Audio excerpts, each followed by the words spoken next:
Hello, everyone, and welcome to the Forté webinar, Log In and Level Up During This Quarantine, Build Your Brand While Stuck at Home. My name is Crystal Brooks, and I'm Director for Academic Partners here at Forté, and I couldn't be more pleased to be joined today by Jodi Glickman from Great on the Job. Jodi and her team at Great on the Job are just fabulous friends to Forté. They even did another webinar earlier on today with us, so they're spending the full day here imparting knowledge and sharing with us. And Jodi has also been working with professional development for many of our audiences for years and years. So we just really appreciate her taking some time out of her day to share with you. And not only that, but Jodi's also an MBA, just like you all as well. So without further ado, I'll let Jodi talk through her own story as she introduces herself during this webinar, but I can't wait to hear what you've got for us today. So Jodi, take us away. Thank you so much, Crystal. Hi, everyone. I'm glad to see so many people on the line today. So as Crystal mentioned, my name is Jodi Glickman. I am the founder and CEO of Great on the Job. We are a leadership development and communication training firm. And so I spend all of my time working with, talking to, speaking about, writing about professional development and communication skills. And I do a lot of that work with MBA students and new and rising talent within organizations.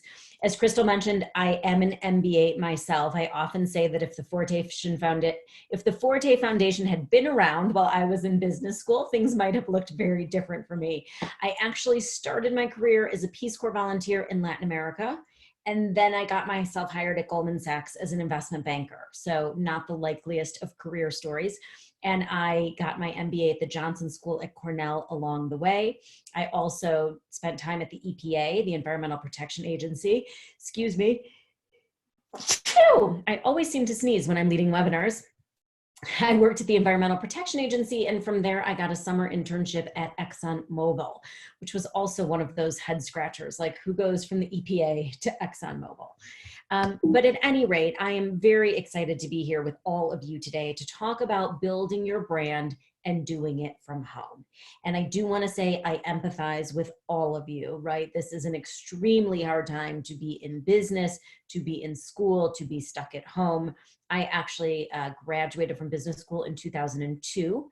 I did get an offer from Goldman Sachs in October of 2001. So also another sort of horrible time to be out in the job market, but we all persevered and made it through, as will you. So Crystal gave a very nice introduction. I do love Forté. We spend a lot of time working with Forté on different events around the country, and we overlap in terms of a lot of our client base. So it's nice to see so many of you here online today. Here's my goal for the webinar today.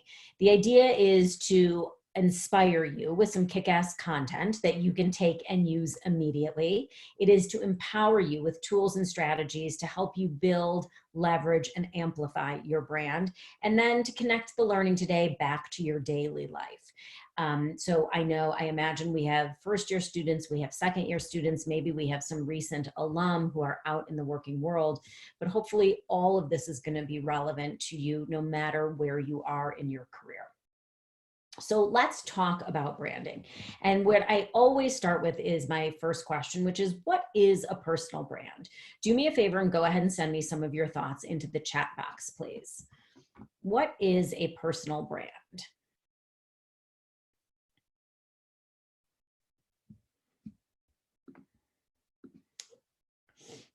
Okay. Your vibe, I like it. Thank you. Your values, something unique about you, sure. Promotional products for some companies, yeah.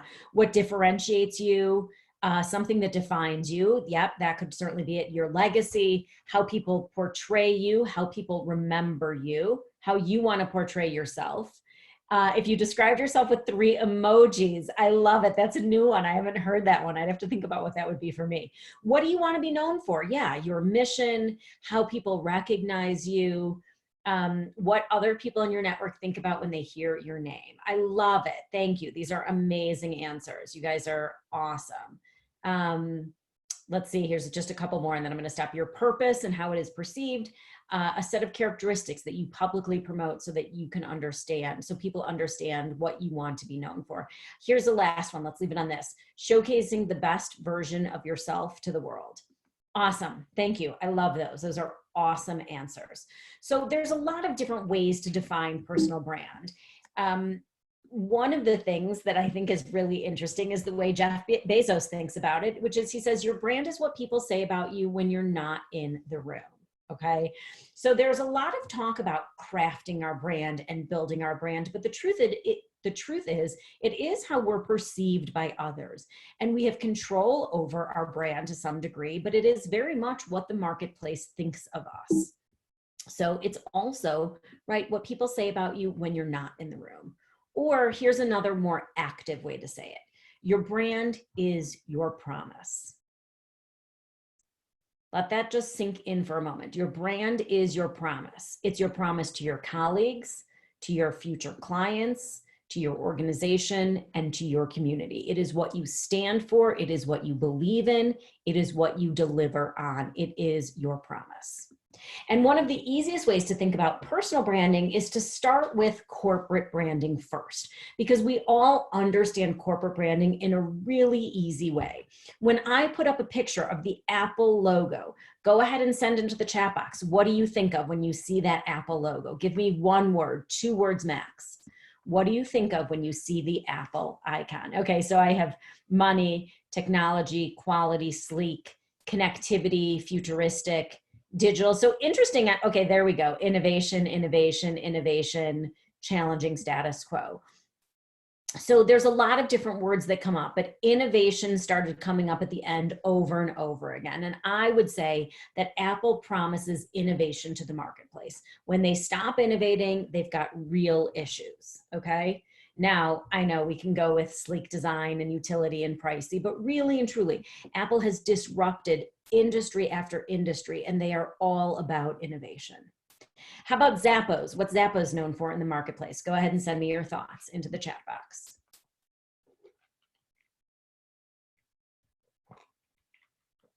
Choice, customer service, shoes, convenience, customer service, free returns, good return policy. Yep, we gotta love Zappos. 1-year refund, exceptional service.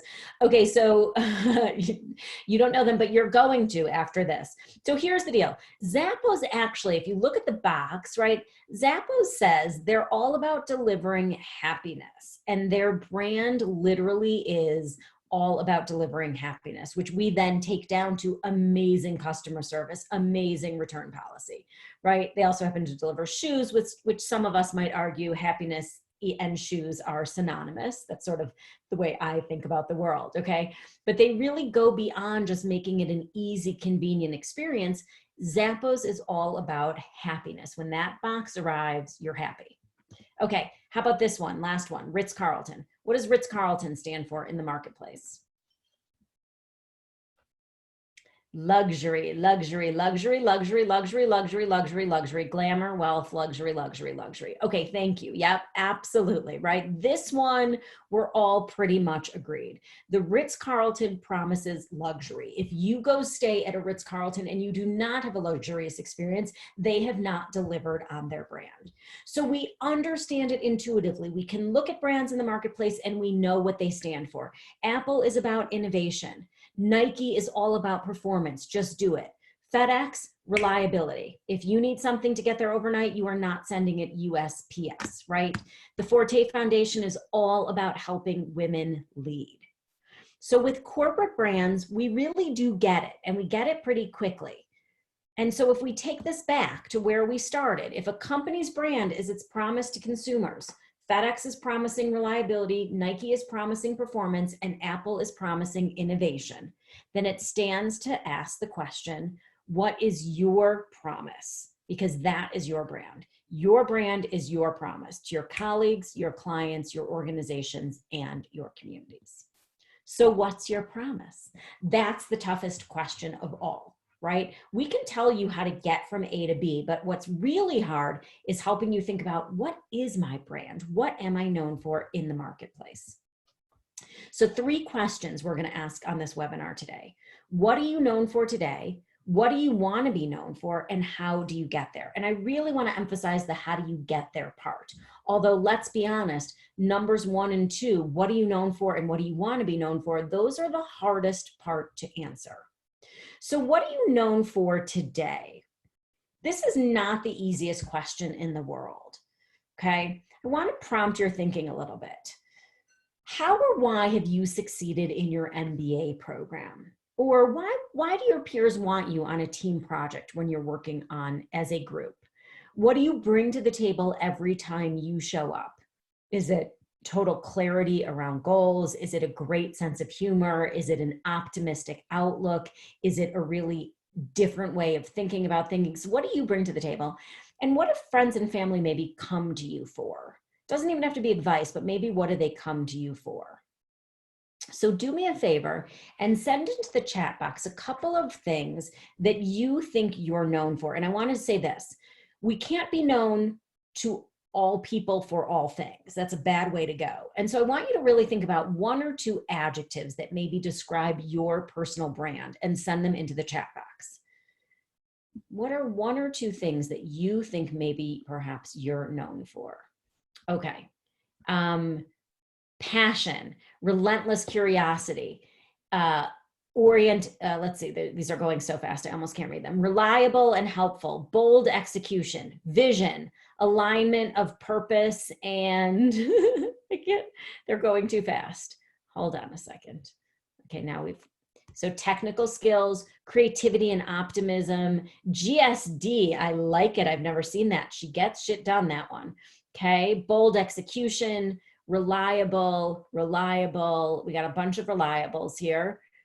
Empathy, here we go, alignment of purpose and high energy, accountability, self-starter, optimism, passion and adventurous, PowerPoint queen, calms ruffled feathers. I like it. Okay, amazing. So you have a really good sense of what you're known for in the marketplace. I love that about you all, and doesn't surprise me given that you are Forté Foundation women. So here's the deal. Maybe it is that you're innovative and creative. Maybe you are just whip smart, or you're really easy to talk to. You're great with details, or you are all about building relationships. We are all known for different things in the workplace, right? And in the marketplace. And there's no right answer. But we do want to be aware of the fact that we can't be all things to all people. So the next question is, what do you want to be known for going forward? If I go back into that chat box again, if you are someone who has a strong work ethic, or you're really creative, or we had a bunch of reliables in there, right? Is that going to take you to the next level? If you're known as being reliable, does that help you get that promotion, or get you hired into that organization, or put you in a position to lead a team? I don't know the answer to that, but that's the question to be asking. What do you want to be known for? Okay. And so I want you to take a moment and think about, what might you want to be known for going forward? What would be sort of an aspirational brand for you? And maybe it's the same and maybe it's different, but go ahead and send into the chat box some things that you'd want to be known for. Okay, they're coming in.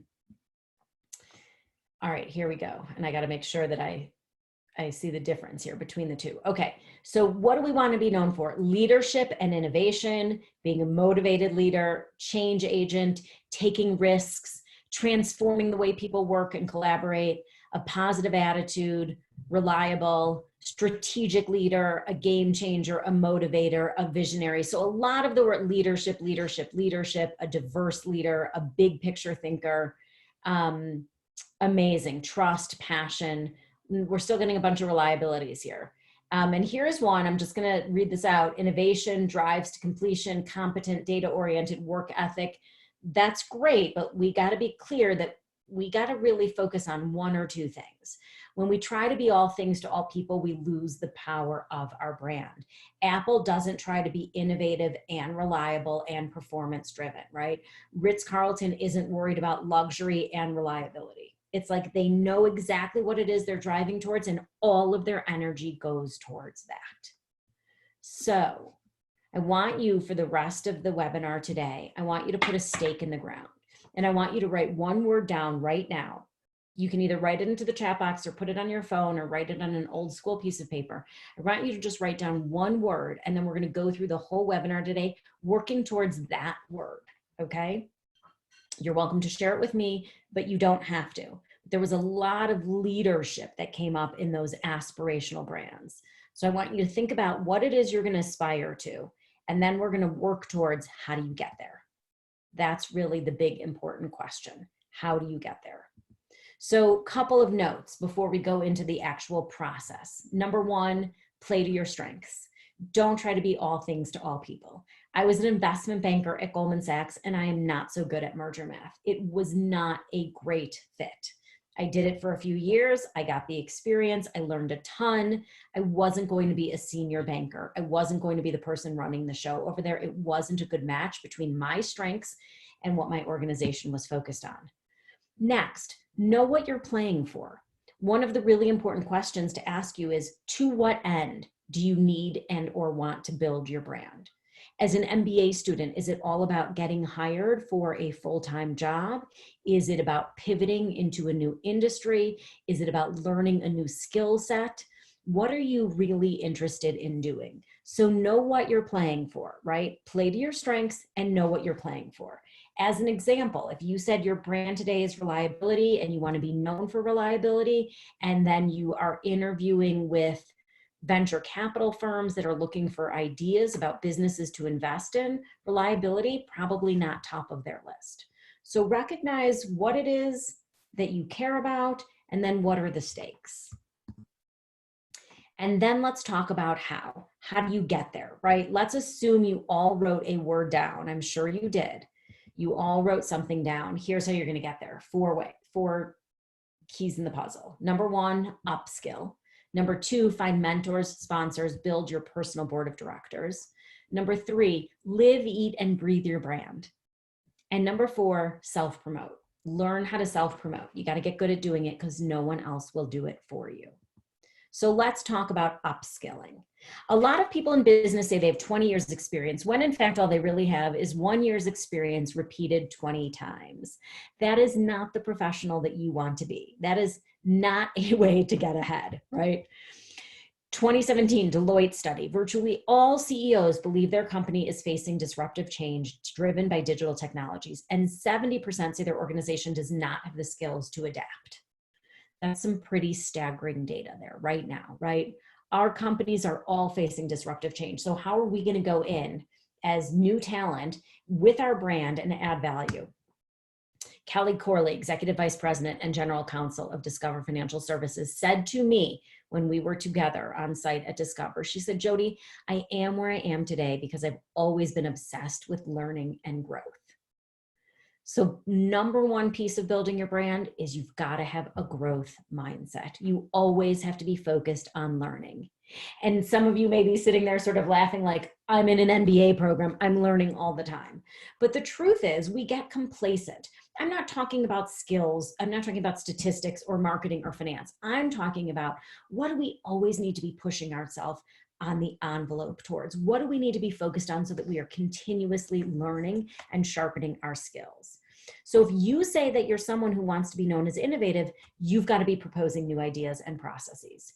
If you want to be known as someone who's approachable, then you've got to be easy to talk to for everyone on your team. If you think you're a connector, right? My real strength is my social capital. Then you are the person who's making introductions often among classmates and friends. You're leveraging relationships to make introductions and to connect people. Or maybe you're someone who's really resourceful and you're interviewing with a startup company right now and they need people who are resourceful, who can solve problems creatively in situations where we don't have enough money or time or energy or resources. So think about how you are going to actually sort of deliver on that promise.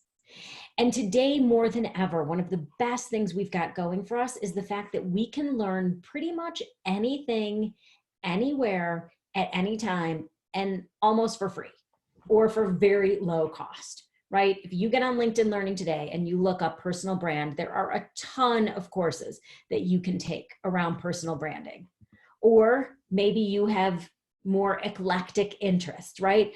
Go sign up for masterclass. You can learn from the best, from Anna Wintour, right? To Martin Scorsese, to, everyone and anyone, right? Who can teach you so many amazing things. You can do it on your own time for very low cost. You always need to be learning. And one of the things that is amazing about this insane world we're living in today with the coronavirus is that we're home. We have more time on our hands, although a lot of us are extremely busy, right? I'm working harder than I've ever worked before, but I'm not on a plane. I'm not traveling. I'm not in front of clients. I'm taking a lot of classes. I just signed up for the Thinkers 50. They're offering a conference next week, 24 hours, 24 speakers, amazing learning on the future of work. It was $99. So pretty much right now you have access to anything and everything. So think about how you're going to take advantage of learning and then put it to work by being strategic. What are you doing right now and who are you doing it with? What are you working on? Who are you working with? Whether it's team projects, whether it's classes, and then think about your wish list. What do you want to work on? Who do you want to work with? When I talk to new employees, I always encourage them to make this dashboard, right? About what they're doing at work and what they want to be doing. And this can be part of your plan for getting a job or transitioning into a new industry. What do you want to be working on? Who are the type of people you want to be interacting with? That plays into your brand, but you have to be thoughtful about it because no one can answer that question for you other than you. So that's the first piece. It's upskilling. Let me just check for a moment. It looks like our chat box is going off. Okay.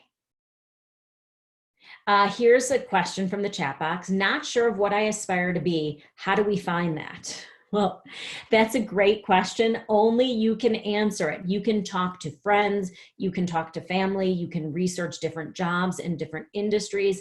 And by the way, you may not find it right away, but think about what interests you. What excites you? Where do you draw energy from, right? If you go into your statistics class and you leave really drained, then maybe that's not your thing. If you walk into an organizational psychology course or to a marketing course and you leave super energized, that maybe tells you something.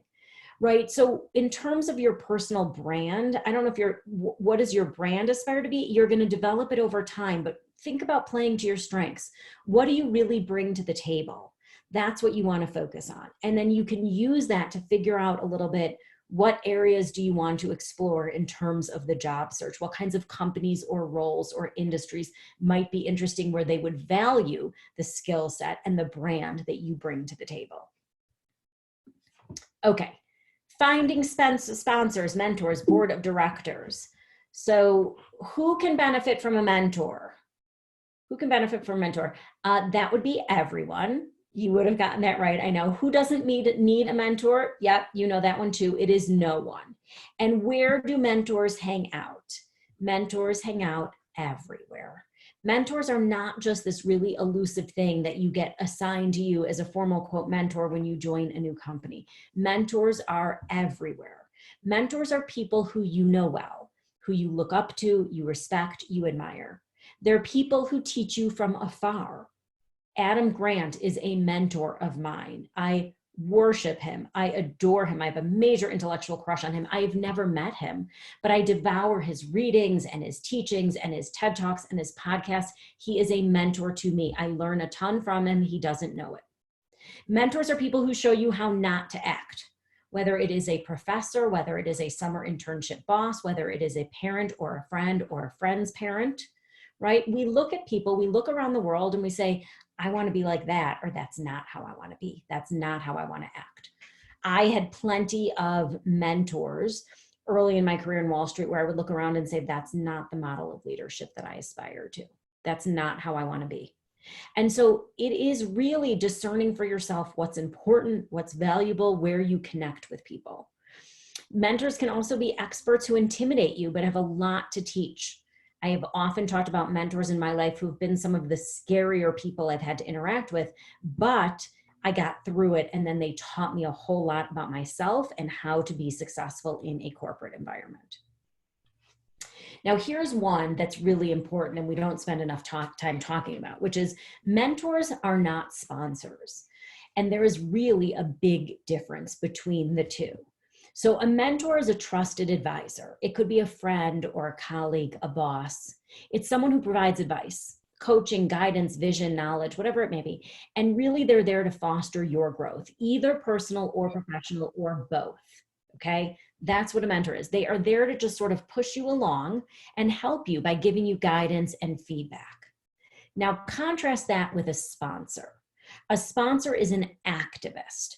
A sponsor is someone who is going to put his or her name or reputation on the line for you and create opportunities for you to advance.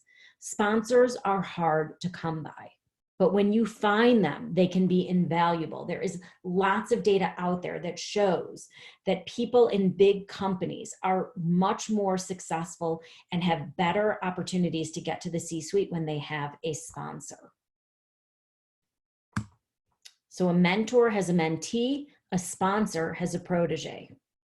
Here's an unlikely pair, Lena Dunham and Nora Ephron. So I'm sure all of you know Lena Dunham well, the founder, creator, writer, producer of Girls on HBO. She's also done a lot of other interesting things. And then Nora Ephron, you may not be familiar with. Nora Ephron, however, was one of the most successful women in Hollywood for many years. She wrote When Harry Met Sally and Sleepless in Seattle. She has amazing books and I mean, just tons of content.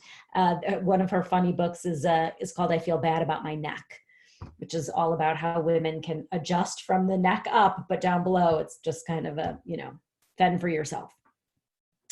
So Lena Dunham and Nora Ephron, wildly different generations, right? Lena Dunham is in her, late 20s by now. Nora Ephron passed away a few years ago in her 70s. But in June of 2012, there was an article in the New Yorker, and Lena Dunham wrote a love letter to Nora Ephron. And she said, it wasn't until years later that I met Nora Ephron. I devoured her prose, her other film offerings, and became a fangirl right along with every other intelligent woman in the tri-state area. Which is why it was so momentous when in March of 11, I received a short, perfect email from Ephron saying she had seen and enjoyed my film and would like to take me to lunch. That article stopped me in my tracks because I was wondering how they knew each other when I started reading the article. And what it turns out is that Nora Ephron saw work done by Lena Dunham. She spotted talent, she spotted excellence, she spotted ambition, whatever it was that she spotted, and she reached out and said, let me take you to lunch. And sponsorship often happens that way. It is when people spot excellence in you, when people spot talent, ambition, drive. And so it's not easy to find sponsors. This isn't where you just go say, will you be my sponsor? But where you go above and beyond, where you add value, where you show tremendous talent, that's how you attract sponsors. Living, eating, and breathing your brand. So let's take it in the other direction now. So Oprah Winfrey sends a tweet back in the day. Gotta say, love that surface. Have bought 12 already for Christmas gifts. Hashtag favorite things. What's the problem with this tweet? Go ahead and send me some thoughts into the chat box. What's the problem with this tweet? iPad. That's right. Not relatable. That's not it. Sent from an iPad, question mark. Yes. So gang, Oprah Winfrey, giving away her favorite things. Unclear on item. No. So the Surface is the tablet. See, we don't even remember anymore. I don't remember when those. The Surface is a tablet. It's a competitor to iPad. So she goes out in public and she says, gotta say, love that Surface. Have bought 12 already for Christmas gifts. Hashtag favorite things, right? This is what she's giving away. And then it's sent from her iPad. She is not living, eating, and breathing her brand, right? She is not walking the walk. She's totally being inauthentic and she gets skewered in the marketplace for it. If you say one thing and you do another, you are not living your brand. Whether it's online, whether it's in person. I got this really lovely note on LinkedIn the other day that I thought spoke to my personal brand. Thank you, Jodi Glickman. One of my favorite things about your content is that you carefully craft your content to be audience-centric. My channels are packed with brands demanding an hour for a rambling webinar. Your short on-demand videos put the audience needs first. You deliver on the value promise in less time than it takes to drink a cup of coffee. That's where I want to invest my time. That made me feel really good. I put a lot of videos out on LinkedIn, right? 3, 4, 5-minute videos, short videos. And so what she's saying is she gets a ton of value from that. Contrast that with Oprah sending a tweet about the Surface from her iPad, totally misaligned. So it's not about who you say you are, your brand, it's about what you do. It's about living, eating, and breathing that brand every day. Richard Branson doesn't just say he's innovative, he disrupts entire industries. Olivia Pope doesn't just say, I fix things or I solve problems. She is the quote fixer, and you bring her in whenever there is something that no one else can solve. It's about what you say, it's about what you do, not what you say, and how you show up every day. So it shouldn't matter what we wear, but it does. It does. How we show up online right now, as you are all thinking about building your brand from home. If you have an interview online, if you are just chatting with someone in an organization you're interested about learning more from, if you're posting pictures online, it really is interesting and important how you show up. I mean, the Journal just wrote an article, How to Look Professional from the Waist Up. We all have to be wearing nice tops. Now, it would be weird right now to be online in a suit when no one else is, but recognize that people are forming impressions of you every day. And so how you show up online, it really does matter. Another question to ask yourself is your brand consistent? Is it the same with internal and external people, online and offline, regardless of status? When's the last time you Googled yourself? Maybe you're all better at it than our clients who maybe are sometimes a little bit older. I would hope that you're Googling yourself on a regular basis, right? Look and see what the world knows about you. Here's my LinkedIn profile. It is on message. It is what we want to portray, right? It includes a bunch of our clients, talks about what I do. It is very on point. What does yours say about you? Are you making sure that there's no content out there that shouldn't be, that you're controlling the message, right? Are there pictures that are unflattering or somewhat questionable? Get those down. Are there articles about you being the president of the consulting club or taking a lead in a business case challenge, right? Or volunteering your time? Make sure your LinkedIn profile really highlights all of the stuff that you're doing and that you care about. Okay, and then the last one is self-promotion, and then I will open it up for questions. Sometimes idealistic people are put off of the whole business of networking as something tainted by flattery and the pursuit of selfish advantage. But virtue and obscurity is rewarded only in heaven. To succeed in this world, you have to be known to people. I love that quote by Sonia Sotomayor. Love. To succeed in this world, you have to be known to people. And I'll take it even one step further. Oh, I thought I had another one in there. So Rahm Emanuel, the person who used to run, I think it disappeared from my slides, the person who used to run his communications office when he was the mayor of Chicago, said that Rahm used to say, if you do something and don't talk about it, it's the same as if you had never done it. So how can we talk about the work that we're doing? So it's been great working on the Nestle deal or the Nestle project at school. It's been incredible to get exposure to their management team. Or Rohan, I want to shoot you this email from Jacinda to let you know how happy she is with the analysis we provided on this nonprofit consulting engagement we were doing. Or it's been really exciting month helping to support the new IT software launch that I'm working on. When someone says to you, how are you? The worst answer you can ever give is, I'm really busy, or I'm really tired, right? Or I'm fine, fine, just busy. Not a good answer. How are you? I'm great. I'm working on this really exciting project at school for Nestle. Or I'm great. Thanks for asking. We've been doing this crazy engagement for a nonprofit on a pro bono basis at school, and I've learned a ton. It's taken up a lot of energy and time, but I'm really enjoying it. You have to talk about what you're doing, because if you don't do that, no one will know how great you are. If you get an email from someone singing your praises, send it on to your professor or to your boss, right? Always talk about the great stuff that you are doing. Because here's a final note about branding. that is really important. How do we quantify the value of a great brand? It's hard to think about. This stuff is all kind of squishy and, and hard to track. But here's the deal. Here's a bottle of champagne online at, let's say, I don't know, wine.com. I think I took this off of, right? So you've got a Veuve and it's $30. Here's another fancy champagne. This one sells online for $4,000. Now you can't tell me that this brand of champagne is 100 or 1,000 times better than the Veuve. It just can't be. So what's that attributed to?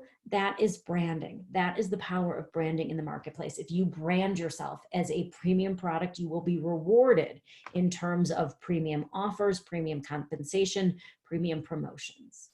So you are your brand. It is a living, eating, breathing thing. Be intentional about it, treat it with care, and recognize that you can craft it, but what you do every single day, even from home, matters. Think about what you're portraying on social media. Think about how you're showing up online on Zoom. Think about how you are learning and growing and upskilling, and who you're bringing into your life as mentors and sponsors. So with that, let me pause. I think we have 4 minutes for questions, and I will happily take them, and or you are welcome to reach out to me via email. So let's go into the chat box. She's giving, oh, that was an earlier one. How your background looks also should be included in how you show up. Thank you, Tanya. That's a great point. If you were on a Zoom call, learn how to use virtual backgrounds. I didn't even know I could change my background until my 11 and 13-year-old girls said to me, duh, mom, change your background. And it made all the difference in the world. How do you build up this is a great question. Thanks, Megan. How do you build up the self-confidence to self-promote? I love this question. Thank you. Here's what I'm going to say. It's all about reps, i.e. repetition. Just start. Just when someone asks you how things are going, just try it on, practice saying, you know what, things are going really well. I'm working on blank. Start to talk about yourself. The more you do it, the less awkward it will feel. Another point is talk about your accomplishments within the context of a team. I'm really excited to be working on an amazing team with Raytheon. I'm really proud to be part of the winning business case competition team at University of Chicago booth, right? Talk about your contributions within the context of others and practice just sharing with people what you're working on. If you're interested in an internship in luxury fashion right now, which I would imagine would be very hard to do, right? Maybe you start blogging about fashion from home. And if someone says, how are things going? You know, they're going well. I'm actually just starting up a blog because I'm really interested and passionate in this. You have to start getting it into your daily conversation. If you start doing it, it will feel less awkward over time. That's how you build up the self-confidence on that one. How can you network with a recruiter without coming off as a bootlicker? Interesting word. Here's the thing. Right now, it's a hard time to be networking with recruiters. I would say that it is appropriate to send a recruiter an email or a note on LinkedIn, which is, I'm very interested in what you're doing. I just wanted to let you know that I am thinking of you to the extent that you are, when you open up recruiting again, I'd love to have a conversation. You have to do it in a way that is appropriate to the times right now. You want to let someone know that you are on their radar or they are on your radar. Maybe you send someone an article of interest or just say, I'm thinking of you. I imagine it's really difficult right now, but if and when you're revisiting this position, I'd love to be considered. Something sort of short and sweet and not too demanding right now. This isn't the time to be asking for informational interviews or saying, am I getting my offer? What's up with my offer? People will communicate with you as they have information. Hold on, here was one. How do you reconcile personal brand, which implies consistency, with constant change and evolution and a willingness to change one's mind and grow? That's an interesting question. Thank you, Alexandra. I don't think they're at odds. I think that your brand as someone who is creative or innovative doesn't mean that you're not always learning and growing, right? If someone's brand is that they're an amazing communicator or they're a big picture thinker, those skills, the way I think about brand, those are transferable skills. Those aren't things that are static. So always being open to new opportunities. For some people, it might be, I'm a lifelong learner. I'm always just consuming content. That might be someone's brand. That's not mine. I kind of wish it was. I love being a lifelong learner. I don't do it as much as I want to, right? That's not what I would sort of talk about with myself. But I don't think that the two are at odds with each other. I think you can be consistently who you are, a great communicator, big picture thinker, in the weeds, big picture strategist. I think you can be that while always sort of learning and adapting to new challenges. Let's see. With many of us going into virtual internships this summer, how can we build a strong professional reputation while not having the same opportunities to interact? So this is a great question, Rihanna. We're actually talking to a lot of our clients about this, our business school clients, our corporate clients, about helping summer interns. What I would say is think about showing up every day as your best self. Think about what you wear when you're on that Zoom call. Think about having presence right in front of the camera, turning on your camera.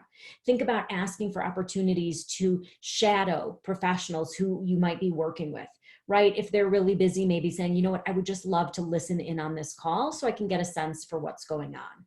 It's about taking initiative, right? And figuring out how you can add value in ways that are meaningful. And then maybe reaching out to people to see if you can set up some virtual coffees, not being too demanding or burdensome in terms of their time, but really thinking about being present and turning on your camera more than might be comfortable for you and trying to get to know some people in the organization, even if it's just shadowing them, listening into meetings. Let me ask the Forté folks, because I know we're 2 minutes over. Do you want to call it or do you want me to continue to take questions? We've got a lot of them in the chat box. Hi, Jodi. Why don't we keep going? I think that it's totally fine to spend the next 10 or so minutes just answering some of these questions. I see that there's a lot, but we know you presented some great content. So if folks have to hop off, that's fine. But let's do a couple more questions. Okay, so here's a good one. How do you separate who you are from what you did as a long career in the military? The MBA, lots of mentorship groups are where I started. So I love that question, who you are versus what you've done. So interestingly, right, I gave you a brief sort of snippet of my background when Crystal kicked us off and said, you know, tell us about your story. But I don't talk very much about the fact that I was in the Peace Corps and what I did there, that I was at the EPA, that I got my degree from Johnson School, that I studied social policy and education at Northwestern undergrad, that I wrote my senior thesis on HIV, AIDS, and women in Chicago. I mean, there's lots of things we've done that are very different than who we are. I now run a leadership development and communication training firm. I have no training in communication between us, right? Literally, I launched my business because I am a great communicator and I was kind of terrible at everything else. So who you are is what you care about, what you bring to the table, maybe why you were successful in the military, but not grounded in the fact that you were in the military. What made you a successful leader in the military? Is it because you are a strategic thinker or you have an unbelievable attention to detail or focus? Is it that you see things that other people don't see? That's what I want you to focus on, your transferable skills, not what you did, but what inside like drives you and who you are. So that's what you want to focus on. You can then use anecdotes about your time in the military to explain, right, why you're good at this or how you got to be good at it. But the military, again, isn't the central part of the story. Thank you for that question. How do you decide on a single word to be your brand? My challenge is that I have multiple strong interests, but I don't want to come across as a Jack or Jill of all trades. You know, that's an interesting one. I think that over time, it becomes more and more obvious as we grow up. The truth is, I didn't think about myself as a skilled communicator until many years later. It came so easy to me that I never placed any value on it. And then in retrospect, I had lots of instances where I used my communication skills to get ahead in an organization.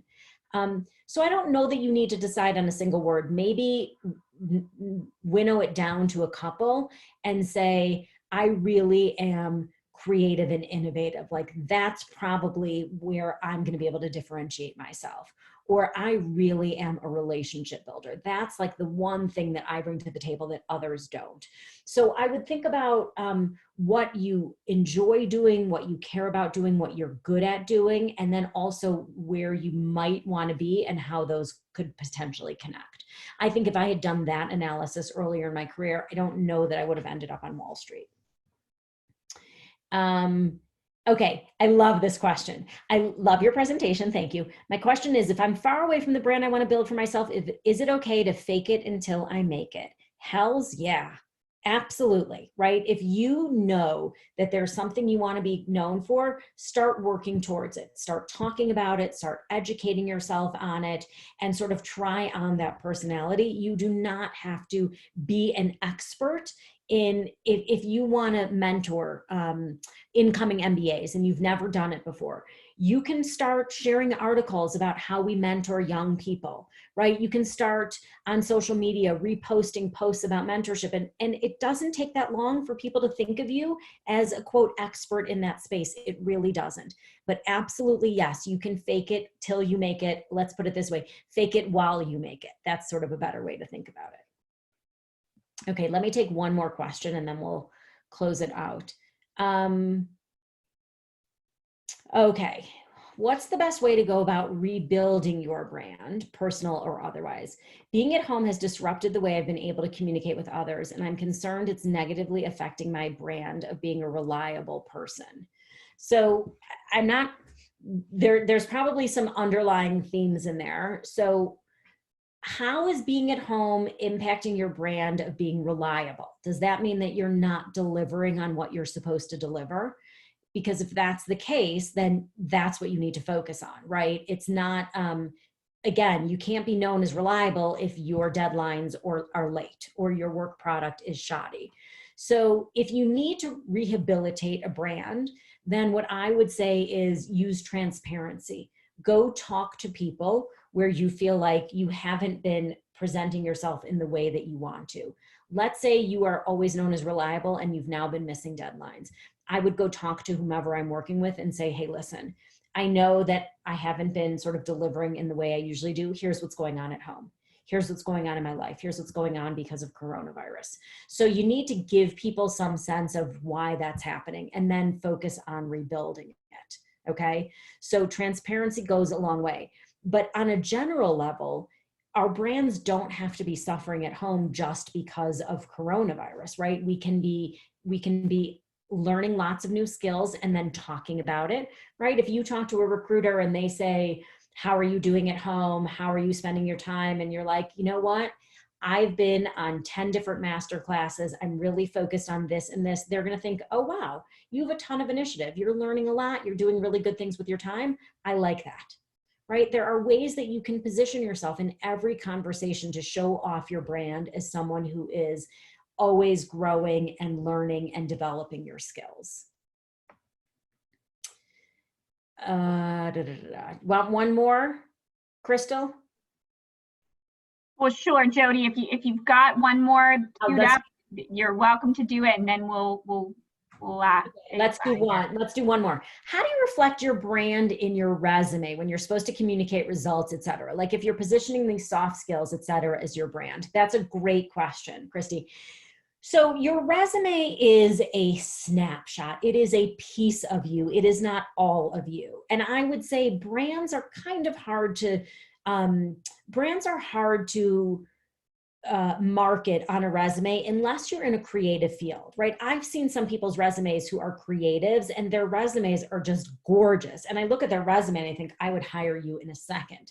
I never had a resume like that. Mine was kind of boring. But so what I would say is, don't worry so much about the resume reflecting your brand, although certainly in the interests, right, you can do it. By the way, though, if you want to be known as a good communicator and your resume has grammatical mistakes, forget it. You're KO'd. So make sure your resume sort of reflects your brand in terms of attention to detail, or highlighting up front what's really interesting or important to you. Or if you've been in technical jobs, but you really want to focus on your communication skills, then when you list your achievements on your resume, you put them within the context of communicated across teams to achieve a $6 million increase in revenue. Like you can spin the story however you want to share it. But more than that, I would say your brand comes across in the interview, right? Your brand comes across when you meet someone and they say, tell me about yourself. You don't go all the way back to the beginning of your resume. You start with who I am and what's important to me and what I care about. You start by looking forward and talking about that brand. As someone who really values communication in the workplace, everything I've done has really been related to that. You can always spin your story in a way that reinforces your brand. So with that, let me turn it over to Crystal, because I just saw your smile as I was answering that question. Do you have something you want to add into that one? Well, I just was hoping to just say thank you. I think that as you were talking about how to think about quarantine and doing new things and learning new things, I just really can't think of a better way for these MBA women to spend 40 to actually 50 minutes. So thank you for the extra time, but 50 minutes really thinking about themselves and how we can all use this time to continue our career and keep our career moving forward. And so I just really appreciate, Jodi, all of your time today, the wisdom, the great advice, the wonderful tips. I think that they're really tactical and folks should be able to implement them right away. So I hope you are taking some notes here, students. And to all of our MBA women that joined, I thank you for allowing Forté to be part of your journey here as we are all in this together. And just let us know how we can continue to help and support you as you are moving through your MBA and then on into your great careers. Thanks all for joining. Thanks again, Jodi, for joining us today, and we'll see you all next time. Thank you so much. Thanks, Crystal, for hosting. Thanks to all of you. And yeah, I wish you tons of success. There is hope. We will get through this, all of us, and we will come out stronger. Thank you. Bye-bye. Thank you.